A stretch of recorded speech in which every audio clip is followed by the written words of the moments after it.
यशोदेचा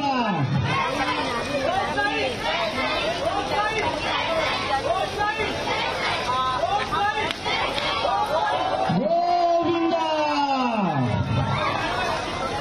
ज्याप्रमाणे तुम्ही वरती चढला तितक्याच शांतपणे खाली उतरायचं आहे। कोणालाही कोणत्याही प्रकारची दुखापत आणि इजा झाली नाही पाहिजे याची सर्वांनी काळजी घ्यायची आहे।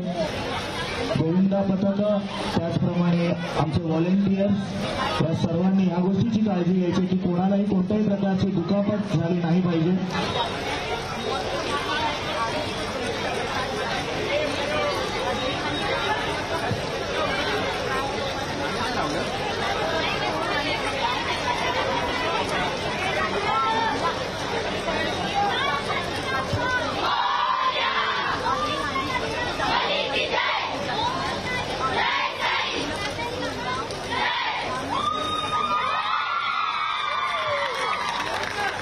खूप छान तेजस्विनी महिला गोविंदा पथक, तुम्ही तुमचं सन्मान चिन्ह स्वीकारायला